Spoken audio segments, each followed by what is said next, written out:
Hello and welcome everybody joining us for Creative Careers Week. My name is Abby and the team at 2020 Productions is super pleased to collaborate with LED Creatives to bring you some very special interviews with professionals in the creative industry. I'm delighted to be joined today by Lois Cordelia, who describes herself as a freelance artist, speed painter and tutor. Lois, it's so lovely to be joined by you today, and it would be grand if you could just introduce yourself and tell me a little bit about your work. Abby, thank you so much for that lovely introduction. It's a pleasure to be here. As you said, yeah, I'm a freelance artist. I call myself a speed painter for a reason, because I do work very, very quickly. So I do art of all kinds. So I do paintings, you can sort of see some examples in the background, sculpture. I do a lot of public art designs for trails all over the country. So that's painting onto existing statues mostly. I do paper cutting with a surgical scalpel, very, very intricate work. And at the other end of the scale, I do these sort of very bold, bright colours, big brush, palette knife, and so on. I do sculpture. I do quite a mixture of different things. Part-time, I also work as a programme leader for our local arts for mental health and wellbeing charity here in Ipswich, and invite an audience in, so to speak, and get people to see art techniques and things up close. Before lockdown, I used to spend at least one day a week out in public painting live, usually, or creating live. And that was a big part of the way I worked. So lockdown has drastically changed that for me. Yeah, that's me in a nutshell. Yeah, absolutely. That sounds amazing. And I know you're super busy at the moment, so thank you so much for joining us. You're welcome. So it doesn't seem like you had the most conventional route in regard to starting your journey in the arts and culture industry and becoming a freelance artist. So if you don't mind, if you just explain a little bit about how you came to having the career you do today. Yeah, so when I was at school, my parents, my art teacher, my friends and so on, I think they were all expecting me to go to university and do fine art. First of all, to do a foundation course and so on. I didn't do any of that. I rebelled. I went first of all into religious studies, and then I focused more and more on ancient foreign languages that don't use the Roman alphabet. And people were sort of, what? Where's that come from? It was just pure curiosity, and that beautiful script that Arabic uses. I was hooked, instantly hooked. So I had already applied for religious studies at that point, so I went to Edinburgh to do that. By the end of my first year, I'd switched to Arabic. All of those languages use these amazing scripts, which are, to my mind as an artist, as a visual artist, I find those just utterly fascinating, that there is meaning behind those. And so to this day, I notice in every mark I make, I still notice that sort of flowing line that I picked up from studying Arabic for 4 years. I think since then, I've really focused gradually more and more on art, again, visual art.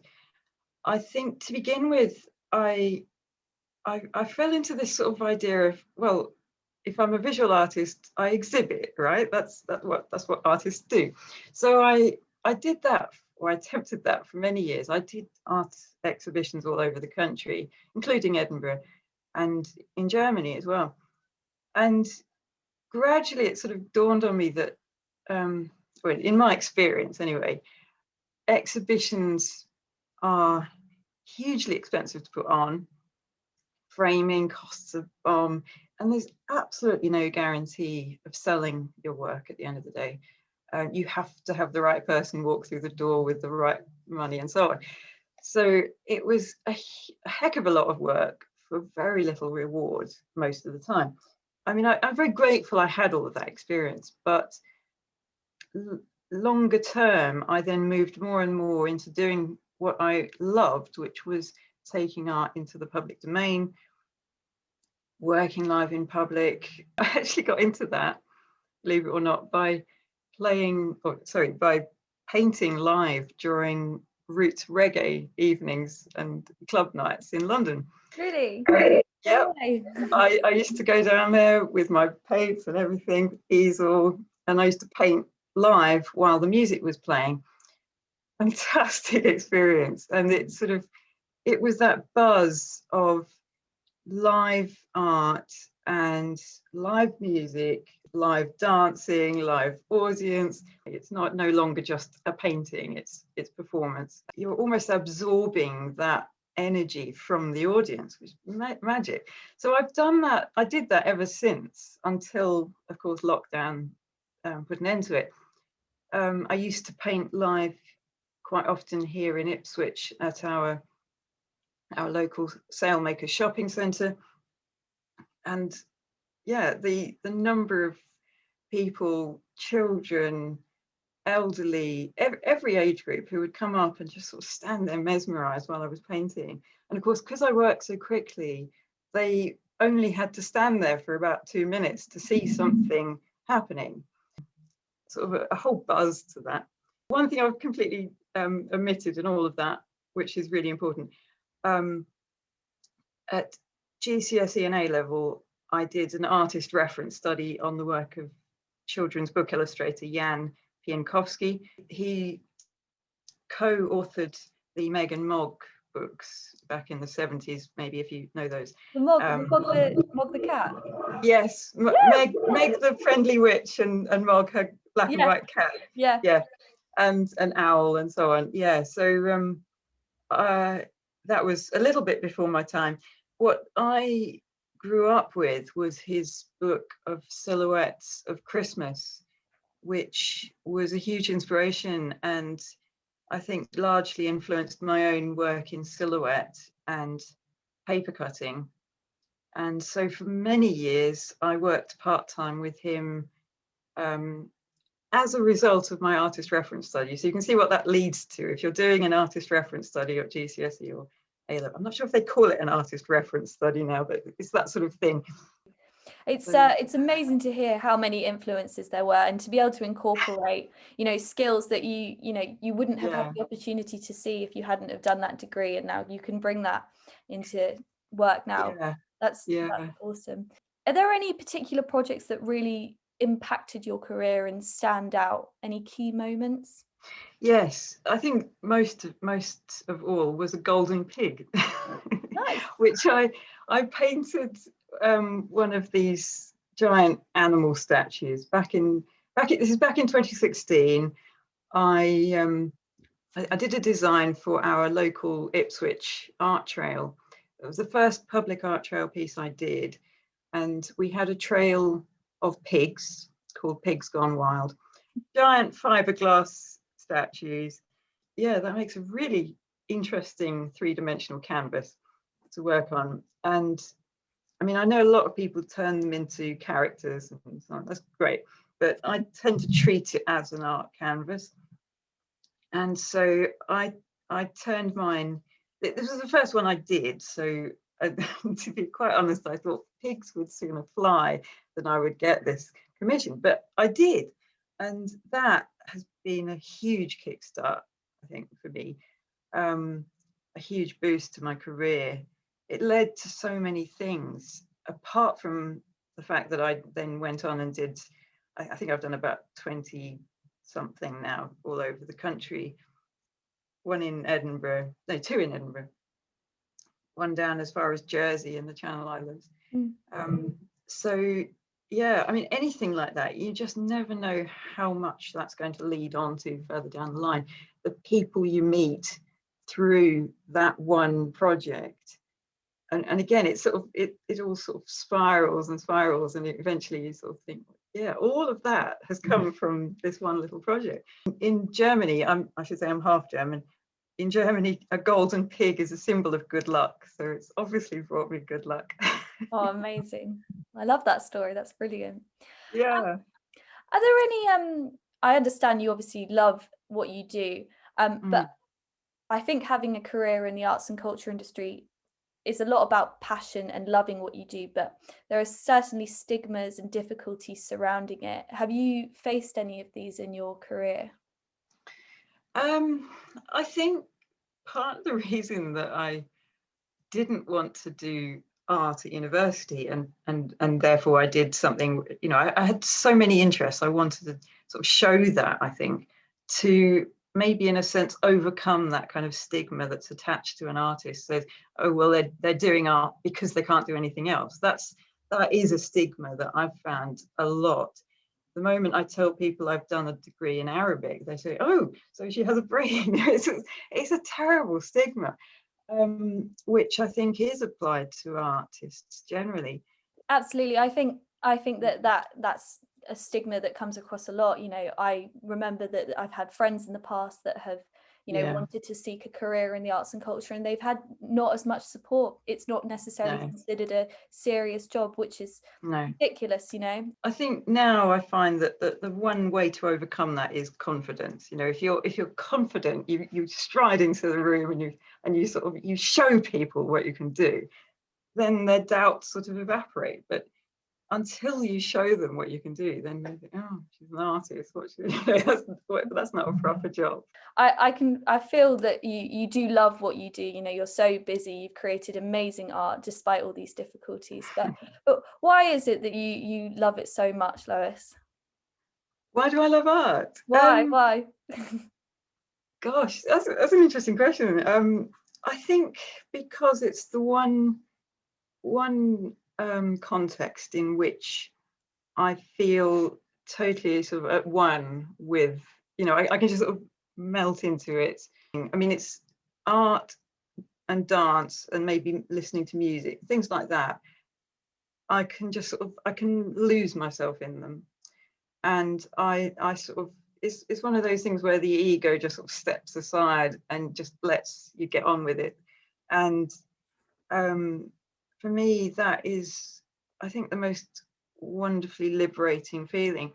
I think the number of artists, or I suppose would-be artists who want to do more art, and the number of people I meet who desperately want to be creative, but they feel so inhibited within themselves and they can't relax into it. They can't overcome their own sort of fears of getting it wrong or whatever in their own eyes. That, to me, I think when I worked with Jan all those years, and I should say I'm no longer working with him because he has got Alzheimer's quite badly. But for all those years I worked with him, I was most inspired by his whole approach to art. And within that, his attitude to mistakes, so-called mistakes. He didn't believe in mistakes. He, I remember the classic example I've sometimes quoted to people where we would be working in the studio together on something and we accidentally spilled some ink all over the picture or whatever it was. And I was thinking, oh my God, this is terrible. And he said, wait, turn it around. It's better that way. That's so funny. That was how he thought about mistakes. That has sunk in for me and has really radically changed the way I think about art, and has loosened me up tremendously to the point where I now, when I used to teach, that was my way of teaching. Don't worry about mistakes. People are so anxious about mistakes. They don't want to put one mark down on a blank canvas because they're just terrified of this blank white canvas. A lot of us could learn from that, that idea of, to hell with it, just get on with it. Don't worry about mistakes. Mistakes, so-called mistakes, are often gifts in disguise. And we just sort of absorb them, make them part of it, and they actually often improve it. So I think for all of those reasons, so that's a long-winded answer to your question. But yeah, that's why I love art. It's that freedom. It's the expressive freedom. I will bring up your the mental health and wellbeing charity that you work for, because I just think, you know, we're in third lockdown. It's more important than ever to be, you know, at one with our mental health and wellbeing. If you just wanted to explain a little bit about what you do with the charity, that would be amazing. Yeah, so Inside Out Community is, I think they've been going for a number of years. So they exist to encourage and to boost mental health through the arts, really. So we do a mixture of visual art of all kinds, dance and movement generally, and music. We've got a music group as well, and creative writing. So it's quite across the board. I mean, mental health is this weird term, actually, isn't it? That when you hear the term, when I first heard the term mental health, when I first went on a mental health awareness course about a year ago, I remember thinking, what does this term actually mean? Because we tend to, I think what tends to happen is we tend to associate it with negative mental health, whereas mental health actually implies health. So it's one of those quite stigmatized and misunderstood terms, I think, but it is so hugely relevant now, and that's why I'm really pleased to be working with Inside Out. I really love the term Inside Out Community, actually, the way that it's sort of that idea of turning things inside and out and so on, and the way that mental health is, you know, it's invisible mostly, and therefore people can't always gain the support that they need. And so I think what we do with Inside Out Community is we offer a program of really inspiring workshops, and of course it's largely, you know, all via Zoom at the moment, obviously, but we do a movement workshop in the middle of the week as well, and a regular creative writing course, quite a mixture of different things, to encourage people to express themselves creatively, and through that they, you know, there's also a large social aspect to it, I would say, but through all of that, they, you know, it is a very closely knit community of people just helping and supporting each other as well. And there's been some heartwarming examples in my experience of people people healing and, you know, regaining their sort of mental stability through focusing on what they love doing, which is art. It's a really inspiring organisation to work with. Yeah, absolutely. And I think it's more relevant and important now than ever. So it's an amazing thing to be involved with. So we're coming to the end of our interview, but I was just wondering if you had any words of wisdom or advice for those that are curious about potentially pursuing a career in the arts and culture industry. I would say go for it, and absolutely believe in yourself. Don't be put off by people who tell you you can't, because there will always be people who tell you that you're no good at it, or they just don't treat art as a valid career prospect. So I mean, the way I've got through it is just sort of ploughing on regardless, and never giving up. And I think if you have that attitude, that mindset, then you'll get there. You know, you nothing will stop you, kind of thing. Yeah. It is incredibly hard work, some of it. I think the thing to think about is the rewards you get for that, and I'm not just talking financially. I'm talking the the rewards you find of finding that you've inspired other people to re-engage with their creativity, for example. And that to me is hugely inspiring in itself. And so it ends up being not, I would never think of it as a competitive field. If you think of it as a competitive thing, then it's a really tough ride.